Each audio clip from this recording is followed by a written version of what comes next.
नमस्कार दोस्तों, बडिंग्स में आपका स्वागत है। होप करते हैं कि आप सभी बहुत अच्छे होंगे। जो जहाँ पे हैं जैसे भी है अपने बैटलफील्ड में हैं और युद्ध कर रहे होंगे। युद्ध किसी भी वीर का प्रमाण होता है। अगर आप एक गाना सुनोगे जिसमें कहा गया है आरंभ है प्रचंड है, पीयूष कुमार की लिखी हुई वो कविता है, गाना है। आरंभ है प्रचंड है, जो लड़ सका वही तो महान है। ये बहुत ही कनेक्ट करने वाला ये सॉन्ग है, जिससे आप कनेक्ट कर सकते हैं खुद के बैटलफील्ड को। बहुत लोग पूछते हैं कि सिंपली आप ऐसा समझो ना कि आप हर कोई अपने अपने बैटलफील्ड में है और इस बैटलफील्ड में आपको लड़ना पड़ेगा। तो सोसाइटी में इतनी सारी निगेटिविटी है, इतना कुछ गलत चल रहा है। इंटरनेट एक ऐसे एरा में पहुंच गई है जिसमें कंटेंट के नाम पे बहुत सारे चीज़ें जो है बेकार है, यूथ भटक रहे हैं। हमें पता नहीं चल पा रहा है कि कौन सा कंटेंट कंज्यूम करने लायक है, कौन सा कंटेंट कंज्यूम करने लायक नहीं है।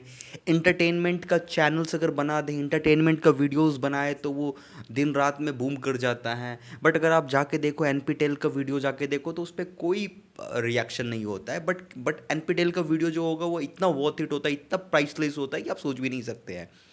तो इंटरनेट का इंटरनेट का एजुकेशन नहीं है। एक तरीके से कह सकते हैं कि हमारी सोसाइटी में इंटरनेट एजुकेशन अब आएगी। आज मैं कह रहा हूँ बहुत जल्दी ये इंटरनेट 5 साल 7 साल 10 साल के बाद इंटरनेट अवेयरनेस होने प्रोग्राम्स चलेंगे। इंटरनेट को कैसे सही से यूज़ करना चाहिए इसके बारे में लोग बात करेंगे। जैसे अगर ये बात नहीं करेंगे तो बहुत ही ज़्यादा वर्स्ट हो जाएगा, बहुत ही बेकार एरा आ जाएगी। जैसे कि अगर हम बात करें सेक्स एजुकेशन की बात करें तो हमारी सोसाइटी ने सेक्स एजुकेशन पे बात ही नहीं की। तो आप देखोगे कि हम 25 एज में पहुंच जाते हैं और हमें पता ही नहीं होता है इसके बारे में। कई सारे ऐसे ही पहलू हैं जिसको सोसाइटी क्या करती है, ओके ओके। एक सिंपली कहा गया है कि अगर आप किसी चीज़ पे कंबल डाल देते हो तो इसका ये मतलब नहीं है कि अंदर क्या है वो छुप जाएगी। अगर बिल्ली कंबल डाल के या आंख बंद करके दूध पिए इसका ये मतलब नहीं है कि दूध वो नहीं पी रही है, वो पी रही है, लेकिन वो अपने आप में सोचती हैं कि नहीं मुझे कोई नहीं देख रहा है। सेम केस में हम बहुत चीज़ों को इग्नोर करके अभी चल रहे हैं। जैसे इंटरनेट का हम सही यूज़ नहीं कर रहे हैं, बट इस चीज़ को हम इग्नोर करके चल रहे हैं। आने वाले टाइम में ये चीज़ आएगी, ये एरा आएगी जब हमें इस चीज़ के बारे में बात करनी पड़ेगी। तो अभी जो मैं इसमें बात करने वाला हूँ इस ये कौन सा टॉपिक है। टॉपिक बेसिकली है, मैं टैगोर को पढ़ रहा था। टैगोर कहने का मतलब गुरु या गुरु रविंद्रनाथ टैगोर की बात कर रहा हूँ। जब गुरु रविंद्रनाथ टैगोर को मैं पढ़ रहा था तो मुझे काफ़ी कुछ समझ में आया उनके बारे में। और आपको एक चीज़ बताने की मैं कोशिश करूँगा कि उनका हर एक पहलू पे अपना एक विचार था। तो इस वीडियो में हम गुरु रविंद्रनाथ टैगोर का जो विचार है शिक्षा पे, उस पे बात करने वाले हैं। और आपको ये चीज़ मैं बता दूं कि उनका शिक्षा पे जो उनका प्रिंसिपल है, उसी प्रिंसिपल पे उन्होंने एक यूनिवर्सिटी इस्टेब्लिश किया था अपने ज़माने में, जिस यूनिवर्सिटी का नाम था शांति निकेतन विश्व भारती। बाद में वो विश्व भारती विश्वविद्यालय बन गया। और उस विश्व भारती विश्वविद्यालय का जो मोटो था वो यही था जो रविंद्रनाथ टैगोर का अपना मोटो था। तो वो क्या मोटो था शिक्षा पे, उस पर हम बात करेंगे। लेकिन आपको ये बता देना चाहता हूँ कि उस यूनिवर्सिटी से निकलने वाले प्रोडक्ट्स में जो हैं अमर्त्य सेन, सत्यजीत रे, इवन इंदिरा गांधी, आप करेक्ट कर लेना, उस कॉलेज यूनिवर्सिटी से अब पढ़ने वाले अलुमनाई का लिस्ट आप देख लेना।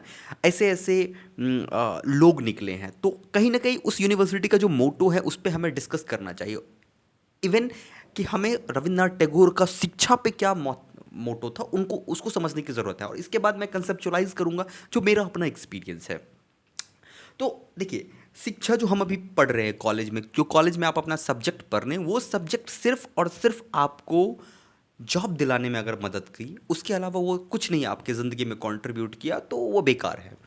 तो इसका मतलब कि शिक्षा कैसी होनी चाहिए? शिक्षा वैसी होनी चाहिए जो किताब के पन्नों का ना हो, प्रैक्टिकल हो। प्रैक्टिकल होने का मतलब आपके अंदर मोरालिटी डेवलप करे, आप एक्सपेरिमेंट करने की तैयार हो जाए, आपको दुनिया दिखनी शुरू हो जाए, आपकी विजिबिलिटी बढ़ जाए, आपका स्फेयर जो है, आपका सोचने का जो स्फेयर है ना वो बढ़ जाए। ओके, अभी आप सिर्फ अपने तरीके से आप देखोगे तो आपको सिर्फ दिखेगा कि भाई मेरे को पढ़ना है, कॉलेज में पढ़ना है, ये निकालना है और हो गया। यहाँ तक आपका ये जो शटर है वो डाउन हो जाता है, इससे आगे आपको नहीं दिख रहा है।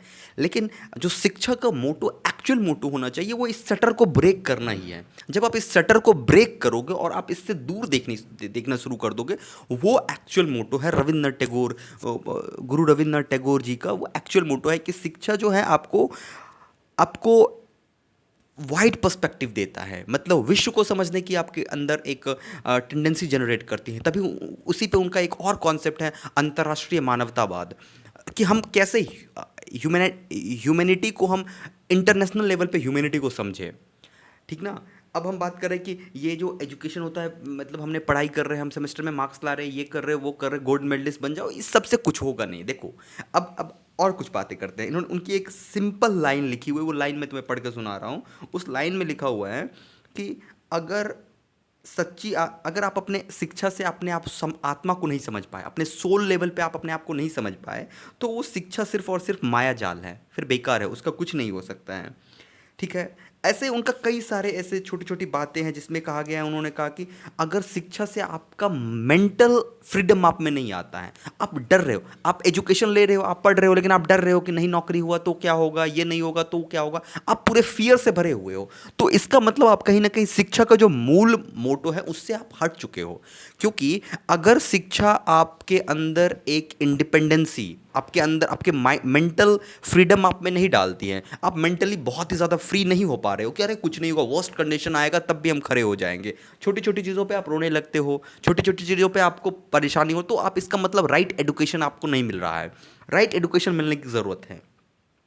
फिर आपके अंदर अगर क्रिएटिविटी नहीं आ रही है, क्रिएटिविटी आने का मतलब है आप हर चीज़ को क्रिएटिव तरीके नहीं सोच नहीं पा रहे हो, आप हर चीज़ को एक पैटर्न की तरह लेके चल रहे हो कि ऐसा हुआ, सबने ऐसा किया, मैं भी ऐसा करूँगा, तो इसका मतलब आप कहीं ना कहीं मिसमैच हो रहा है, ठीक है। अब हम इस पे इसको कंसेप्चुलाइज करते हैं। अगर हम आपको कंसेप्चुलाइज करें कि मैं अपना विचार क्या है, मैं क्या मानता था और आज भी मानता हूँ, मेरा अपना एक एजुकेशन के लिए मेरा अपना एक फ़िलॉसफी है, ठीक है। मैं अपना फ़िलॉसफी इस तरीके से क्राफ्ट किया हूँ कि अगर एक एजुकेशन है, ठीक है ना, आपको एजुकेशन को एक सेंटर में रखो। अगर एजुकेशन से 4-5 चीज़ें नहीं हो रही हैं तो वो एजुकेशन बेकार है। अब वो 4-5 चीज़ें क्या है? सबसे पहले कि जिस एजुकेशन को आप ले रहे हैं उस एजुकेशन से आपका इकोनॉमिकल डेवलपमेंट, आर्थिक विकास, एजुकेशन से आपका आर्थिक विकास होना चाहिए। आर्थिक विकास, राजनीतिक विकास, सामाजिक विकास, आध्यात्मिक विकास और सांस्कृतिक विकास, ठीक ना। अब बारी बारी से बात करते हैं। आर्थिक विकास की बात कर रहे हैं। अगर आप एजुकेशन ले रहे हो और उस एजुकेशन से आपको 5 रुपये नहीं मिल रहा है, आपको सस्टेन करने का ही आपके पास कैपेसिटी नहीं है, मतलब आप 2 पैसा उस एजुकेशन से कमा नहीं पा रहे हो, तो फिर बेकार है वो एजुकेशन, बेकार, एकदम बेकार है, फिर एजुकेशन लेना ही नहीं है। अगर हमने 10th का फिजिक्स पढ़ा, 9-10th को अच्छी फिजिक्स पढ़ा, 11th-12th में मैंने साइंस लिया और मैं उस साइंस जो पढ़ा उससे 4 पैसा कमा नहीं सकता हूँ, तो वो पढ़ना बेकार है, फिर उससे कोई फायदा नहीं है। तो पहला मेरा अपना फिलॉसफी है ये कि एजुकेशन से आर्थिक विकास होनी चाहिए। आप आर्थिक विकास का मतलब ये नहीं होता है कि सिर्फ आर्थिक ही विकास, आर्थिक लोग कहते हैं 5 लाख 10 लाख 50 लाख का पैकेज ले लो, सिर्फ आर्थिक विकास पे नहीं। आर्थिक विकास का मतलब हम जब चाहे उससे हम पैसा अर्न कर सकते हो उस एजुकेशन से, तो आर्थिक विकास। दूसरी बात, सामाजिक विकास। सामाजिक विकास का क्या मतलब होगा कि आपके अंदर social responsibility I. Social responsibility का मतलब होता है कि आप जिस समाज से बाहर आए उस समाज में आज न कल हम जाके कुछ कंट्रीब्यूट करें, इसको हम लोग सामाजिक विकास कहते हैं। आर्थिक विकास आपके अंदर आई उसी एजुकेशन से, सामाजिक विकास हो गया। आध्यात्मिक विकास, इंटरनली आप कितने अच्छे हो, आध्यात्मिक आपको कैसा महसूस होता है, स्पिरिचुअलिज्म आपको समझ आती है नहीं। मैं बार बार कहता हूँ कि भगवत गीता पढ़ो, एजुकेशन के साथ साथ भगवत गीता पढ़ो, जिससे आपको आध्यात्मिक विकास होगा। कई सारे बुक्स हैं जिससे ये सारी चीज़ें होती हैं। आध्यात्मिक विकास हुआ। राजनीतिक विकास का क्या मतलब हो गया? Political awareness. आप क्योंकि आज न कल आपको टैक्स पे करना पड़ेगा, तो टैक्स आप जब पे कर रहे हो, किसी और को जब पैसा दे रहे हो, तो उसके बारे में आपको संपूर्ण जानकारी होनी चाहिए। राजनीतिक आपको अवेयरनेस होना चाहिए, आपको अपना आपको अपना फंडामेंटल राइट्स पता होनी चाहिए, आपको कॉन्स्टिट्यूशन पता होनी चाहिए। इंजीनियरिंग कर रहे हैं लेकिन आपको अपना कॉन्स्टिट्यूशन तो पता होनी चाहिए कि हमारे कॉन्स्टिट्यूशन में हमारे लिए क्या राइट्स है, हमें क्या क्या राइट्स मिले हुए हैं। इसका मतलब पॉलिटिकल अवेयरनेस बहुत ज़रूरी है। आपको राजनीतिक समझ आएगी उसी एजुकेशन से। और आर्थिक हो गया, आर्थिक, सामाजिक, राजनीतिक विकास, आध्यात्मिक विकास की बात मैंने कर लिया। और हम इसी के साथ साथ सांस्कृतिक विकास की भी बात करेंगे। सांस्कृतिक विकास कहने का मतलब है कि आपका जो कल्चर था वो कहाँ से आया, कैसे जा रहा है। आपको वेद वेद को समझनी चाहिए कि वेद में कैसे कैसे लोग आए, कैसे शंकराचार्य ने कैसे कुछ को लिखा। मैं ये नहीं कह रहा हूँ कि आप बन जाओ, आप पंडित बन जाओ, नहीं, लेकिन आपको अवेयरनेस होनी चाहिए, आपको समझ होनी चाहिए। और मैं ये चीज़ कह सकता हूँ कि ये सारे विकास आप पढ़ते हुए कर सकते हो। इसके लिए आपको कोई अलग समय निकालने की ज़रूरत नहीं है। हमारे समाज ने क्या दिया कि अभी बस पढ़ाई करो, पढ़ाई करो, बाद में ये सब चीज़ें कर लेना। नहीं, पढ़ाई करो, लेकिन आपके पास पर्याप्त समय होता है जब हम इन सब चीज़ों पे बात कर सकते हैं, इन सब चीज़ों को समझ सकते हैं। तो टैगोर जी का एक ही मानना था, रविन्द्रनाथ टैगोर जी का कहना था कि शिक्षा वो होनी चाहिए जो आपके अंदर एक क्रिएटिव डेवलपमेंट करे। तो क्रिएटिव डेवलपमेंट करने का मतलब है कि वो क्रिएटिव डेवलपमेंट मल्टीपल अप्रोचेबल हो, मल्टीपल डायमेंशन, आई मीन ये कह सकते हैं कि मल्टी डायमेंशनल हो।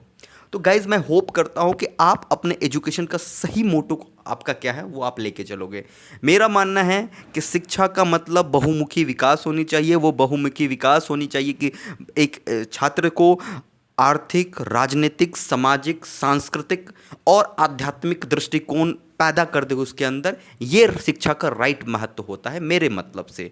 आपके मतलब का क्या होगा आप कमेंट करके बताना, और अपने लिए आपका शिक्षा का क्या मतलब है उसको ज़रूर फाइंड आउट करना। Thank you guys.